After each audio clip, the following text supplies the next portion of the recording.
Welcome to Onesies, a podcast of one season wonders and blunders. My name's Andrew, My name's Emily. and we are back talking about World of Giants, a 1959 syndicated special effects extravaganza. We are on episode number seven. Seven. Seven, Feathered Foe, which we had Feathered. lots of hopes for. And Yeah. I mean, I got a little bit of what I was looking for. There were some scale discrepancies again. Um, we had Brownie being made to cry and then also serving them coffee and cake like a good little housewife who's not married to either of them. I mean, she and Bill had some energy, Yeah, a little which close is talking. a little close talking, which is a little weird, a little getting close touching each other. Um, but yes, so we this episode's also directed by Nathan Jurin again, who I think did at least one more. He, of course, directed a number of 50s and 60s Hollywood sci-fi movies. So we are theoretically in the should be seeing the better use of special effects, though Nathan Jurin is not the best sort of person we've had yet as a director. Whoever was last You said was that, much and I better. remembered the backdrop for the farmhouse. Oh, painted on a wall. Oh my God. It's like those Rossellini movies from the 70s where he made movies for TV about Italian history. And it's just all painted on walls. Like the backdrop could be like a cityscape, and it's just like people walking in front of a wall that's painted to look like a city. Oh, it makes my heart so happy to see shit like that. I love it so much. Yes, that's also one way of saying that they ran out of money during this episode. But yes, um, another sign of that might be that we open with like what feels like a 12-minute scene. A brownie coming in to the house Brownie coming into the apartment, getting apartment. things ready, which includes her. We have not seen this before, but Mel's little house is in a secret panel, behind a secret panel. And so she presses a button, and Mel's secret house comes out, and she It it was is. really weird. All I could think was, what if there's a fire? What if the electricity goes out? Mel is trapped in the wall. Is there an emergency exit for Mel to get out? You've got to remember this is 1959. There weren't emergency exits for able bodied people, much less 6-inch tall people. Um, Oh, is this show which, ableist? I never thought of it that way. I And mean, also, they're presenting a person with a disability in a very unflattering light. They're not all eh, bitter and resentful and horrible. he's less of a jerk this episode. Um, He makes her cry, Andrew, and then says, I, "What are you crying about? There's nothing to cry about." He makes her cry. maybe I blocked that already. Um, I remember Nestor Paeva's in it, and there's a big fight scene. That's basically all I remember. Not a big fight scene for Mel. It's not. And Okay, we'll somebody get to it. dies. Somebody dies on screen. We haven't seen anybody die yet, I don't think. Somebody dies on screen. They shoot the baddie at the end. Spoilers. The baddie gets shot. I was wondering about that. I thought told him stick him up. I forgot that he shot him. All He gets right, well, shot that and he falls explains over and that. dies. Yeah. And then do they make Brownie cry about the cake? No, Or it's did in the they make her? beginning. It's in this first scene. So Mel and Bill come in, or Bill comes in with his briefcase. And Brownie has fallen asleep after lighting the candles of a birthday cake for Bill. She falls asleep in a chair, curled up like a cute little lady, and they sneak in, realizing that she's been waiting. It's explained that they were supposed to be home at 6, but now it's after 11, and they still have more work to do. So Bill's going to go get changed into his khakis or something. Like, it was so stupid. I love it. And Mel goes into his house, and what I forgot to mention is that The Brownie brings flower. flowers, Yes. and Oh God, I forgot about this. she cuts the head of a flower off, puts it in a miniature vase, and sticks it in his house. So when Mel goes in, and Bill turns to go put on his trousers. Uh, you hear, we hear, this is an action sequence that we don't see, which I think is hilarious also. Mel inside his house screaming wakes up Brownie. Brownie and Bill run towards the house, and you hear a bee buzzing around the house. And you just hear Mel like exclaiming things like, "What a monster! Who let this in here? Ah!"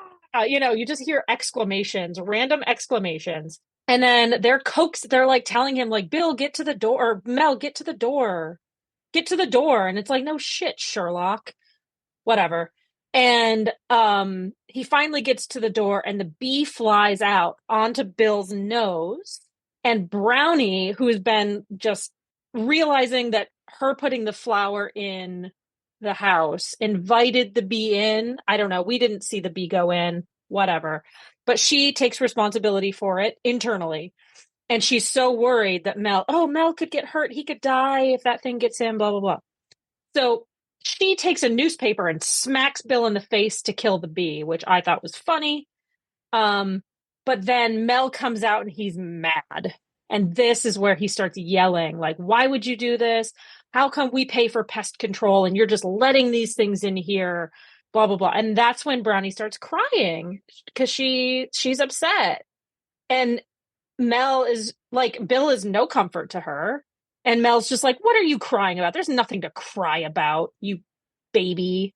And I was just like, you cruel fucker. Like, again, I get it. You're a little. She didn't know there was a fucking bee, dude. She didn't know. I was so mad. I hated the episode from that point on because he's such a jerk. Even though, again, he's nice at the end, whatever. He needs to learn to stop acting like a jerk.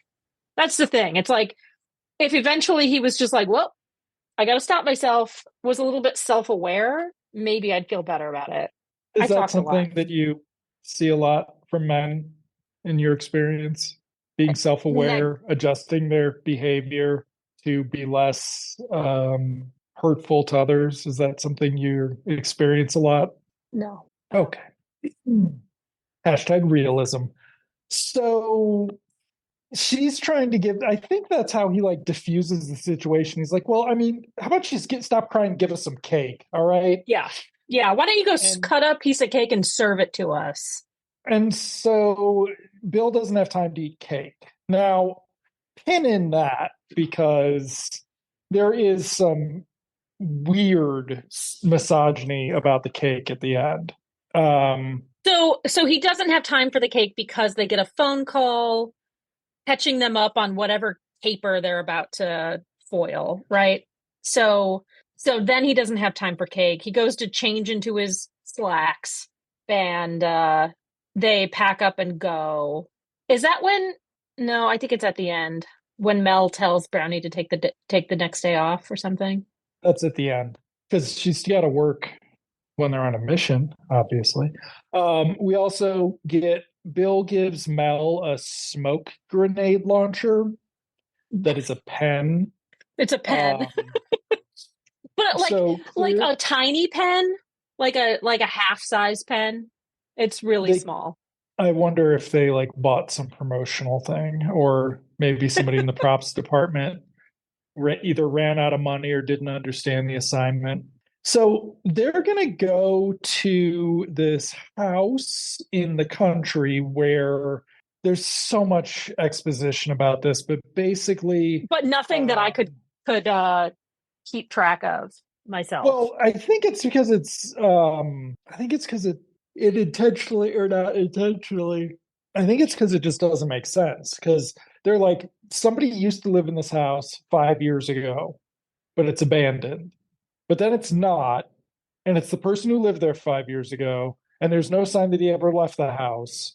So why would they And have gone? he raises carrier pigeons, and the And he local raises police carrier pigeons. department doesn't know who he is. Yes, They know everybody else in yes. the neighborhood, but they don't know this guy. Who's lived And there? Who's been raising character? Yep. and the spy that they're after killed a Navy soldier and Oh took God, his that was place. complicated. I don't Okay, understand it. I'm not going to try to so pretend. I'm going to tell you what it is. Okay. So There was an emergency on like a nuclear submarine. They sent basically the Navy EMTs, who then rescued a bunch of people and they left. They then discovered the body of one of the Navy EMTs dead in his car, meaning they killed the guy in his car, took his place for this mission, and took the secrets off the sub. I think that's what it is. They're Okay. going to the carrier pigeon guy because he's going to send a carrier pigeon with the plans. Except On he's got microfiche. on microfiche. He's got six birds. They're all going to carry it. One of them will make it, even if the bureau gets some of the other ones. How Mhm. do you how to carry because in my fuzzy 20th 21st century brain, don't you like roll something up and put it in a little round thing and tie it to the carrier pigeon? How would you do Yep, that with a piece of microfiche? it's 1959 microfiche, Emily. It's smaller. You weren't there. You don't know.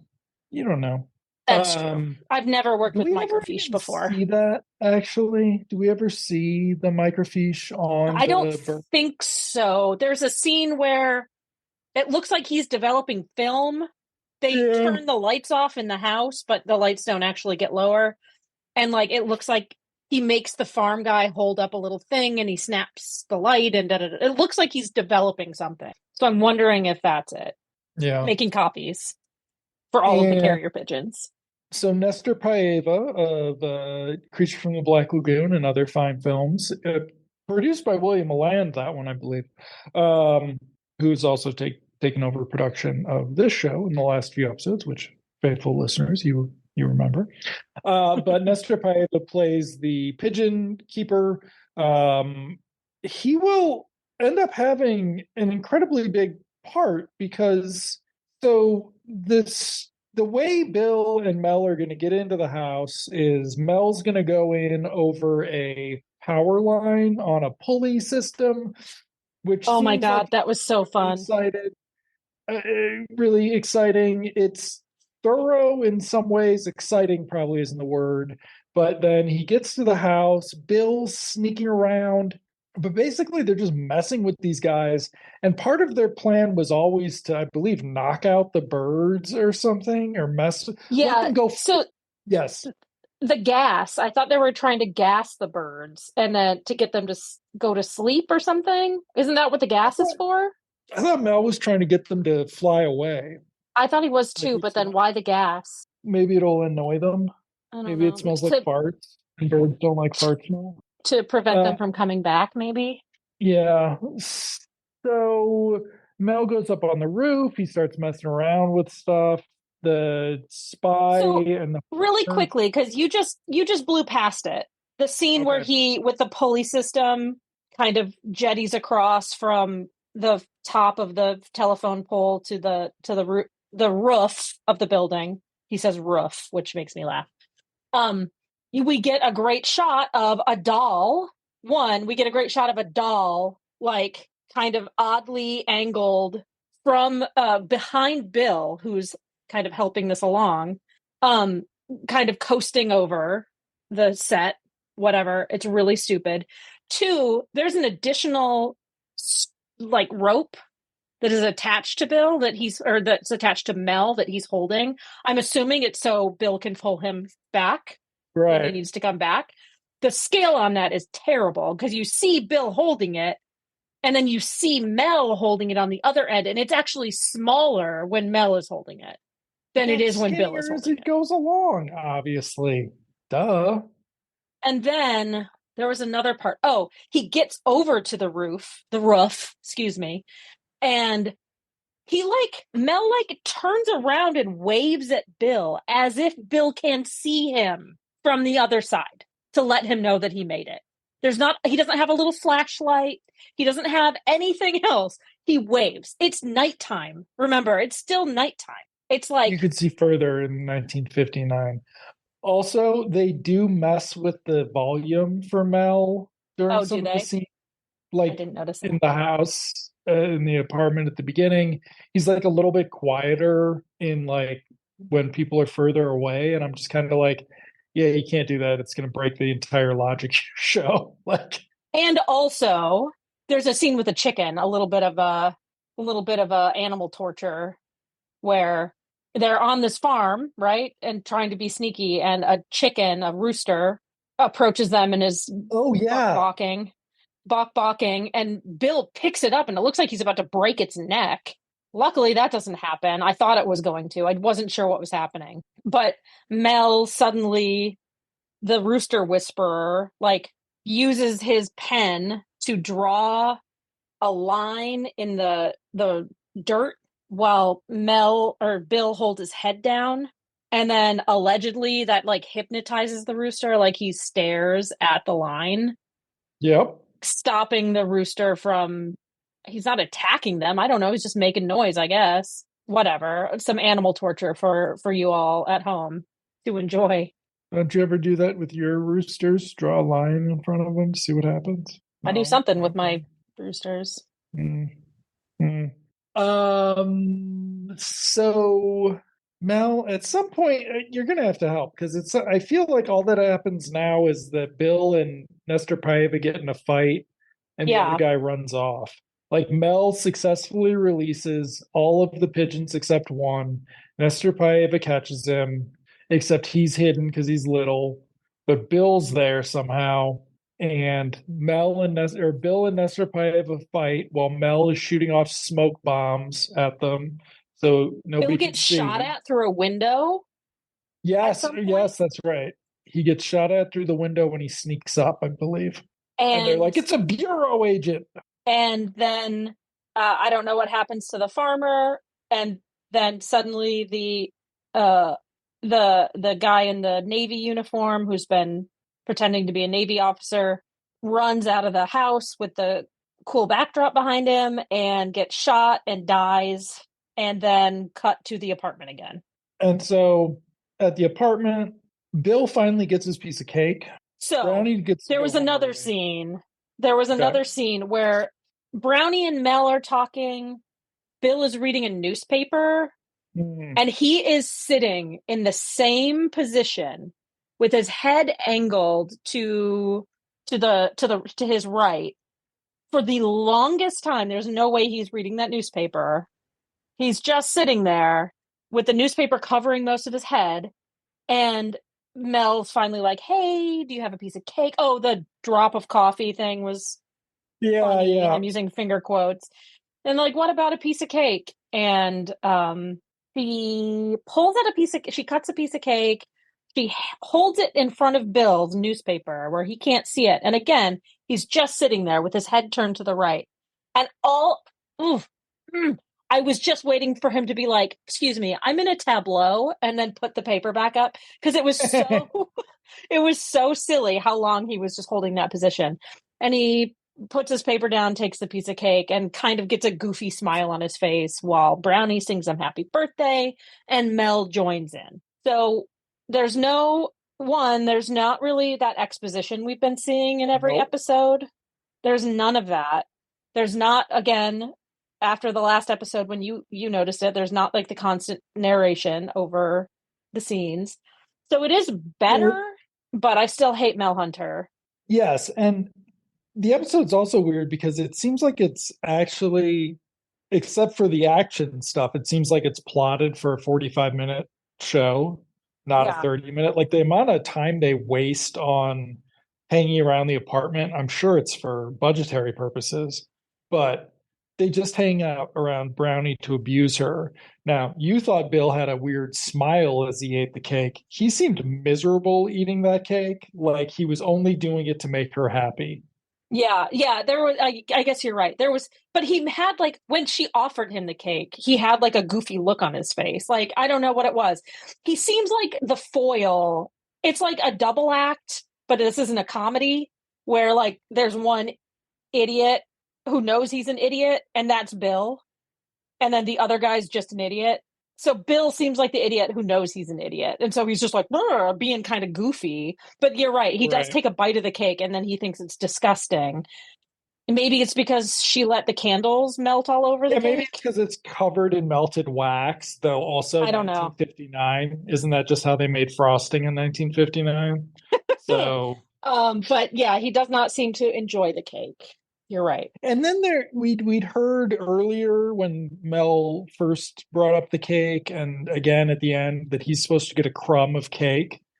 I don't think we see that at all. No, we don't. Like he goes in without getting his crumb of cake. Uh, it's a weird one, just in terms of like we've got the focus on the villains again. So like Nestor Paeva and the secret agent, I believe, played by Douglas Dick. They have a lot of scenes together where they're conniving and scheming and plotting how they're going to do this. They talk at length about their plans, so the audience is well informed. But like we've sort of gone from when a whole episode would just be about Mel crossing a room to, now he's freeing birds. We did not get to see him fly on a bird. That sucked. We didn't get to see the We fight with the bee. didn't get to see the fight with the bee. The fight between Bill and Nestor Paeva is not very good. No. Um, yeah, so it's kind of like we've changed up a bit. And to be quite honest, Marsha Henderson, the woman who played Brownie, sort of brings a level of empathy to this show that it was. I mean, like now we, instead of just feeling bad for ourselves for watching it, we get to feel bad for her for experiencing it on screen and off. So it's just, it's a Nathan Jurin production. Like it's just not quite this. There are some cool miniature special effects things. They really are pushing what they were doing, but we have not had like another leap forward in that. We're just getting sort of a refining of the composite shots, like when Mel comes out of the briefcase with Yeah. terrible scale. I think one time he comes out of the briefcase, he couldn't be more than a couple inches tall. And Yeah. it's just, yeah. So, Just silly. Some composite shots. There's also where he's looking out his little air hole and yes, there's something being projected behind him. That was kind of silly. their boss, that's the commissioner, right? He's like listening to the I think commissioner so. give a lecture. Yeah. I think so. Whatever. The Stupid. commissioner, H.G. Hall, is in it. Now, we'd already talked about how we cannot remember if these are the same character. He's played by John Gallaudet, whose name is familiar from the show, but I cannot for the life of me remember if he played the commissioner before, if somebody else played the commissioner. He's in Cannot 7 remember. episodes of this series, so I assume he was always playing the commissioner. But yeah, it's, we were expecting, I don't think we were expecting too much from the show in terms of uh, Mel interacting with giant birds. I feel like that was an acceptable expectation instead of, Yeah. Or just something like him kind of scaling over to the house was funny, but you didn't really see it. Again, the POV of him being 6 inches tall is, while it was like excessively overdone in the first few episodes where he was narrating over everything, um, I think we could bring a little bit of that back, just a little bit, to make it a little bit more interesting. To like, if we saw him fighting the bee, which I don't know how that would work, but if we saw him fighting the bee, it might have been more like, oh yeah, this guy's 6 inches tall. But at least we're not getting the moralization at the end. I'm six well, at inches least tall. we're, yeah, you say at least we're not getting it. I don't know what it's like to not be a 6 inch tall man. And Mel would have told me about it and I would have known. Yeah, but it didn't seem to come into play. There was nothing really. So I was really expecting him to come into the house like he did, I think, the last episode, turn to the camera and be like, well, here it is, Yeah. folks. It's like I feel like his size is an advantage in most situations. And in this episode, it's like he could be sneaky because nobody's expecting a 6 inch tall man. And so he could release the birds, he could fire off the smoke things, whatever. And run and hide underneath a rake, right? And especially since they can't get the scale right, where he's somewhere between 2 and 6 inches tall in every episode, like he can find something to hide behind very easily. Yeah. So he's not actually in more danger, except in the scene with the bee that we don't even see. And we don't actually know that the bee was attacking him either. It's Mal. He could have seen the bee and decided to try to kill it. Like, something about the yeah, and I mean on the roof scene where Nestor Paiva and Bill are fighting, we don't actually ever see Mal in the background. They did not Mm-mm. put a little doll back there, even though based on the intercuts, he should be visible. Like they're really it's like they tightened things up and now they're starting to get a little bit loose, but in a different way. Yeah, And Bill is, see, I've been thinking Bill, the actor Arthur Franz, has been on the rise. Hopefully, this episode's just an anomaly, but he's very unlikable in this episode just because of how the way he doesn't support Brownie is very noticeable. despicable. Yeah, Yeah. And so, especially considering they appear to be, if not romantically involved, at least interested, maybe. interested, very close quarters for Yeah. them not being interested. So, yeah. And the fact that I mean, it would be so easy. Again, like I don't know what their relationship is in terms of their hierarchy at work, but it seems like it would be very easy to be like, Mel, shut up. Not that you need to threaten him physically because you're bigger than he is, but like we are going to put you in your house and lock you in the wall if you don't shut up. Like, stop being a jerk. Because at this point, I kind of do want to see him get flicked across the room or something. Like, he made her cry. God damn Yep. it. I can't.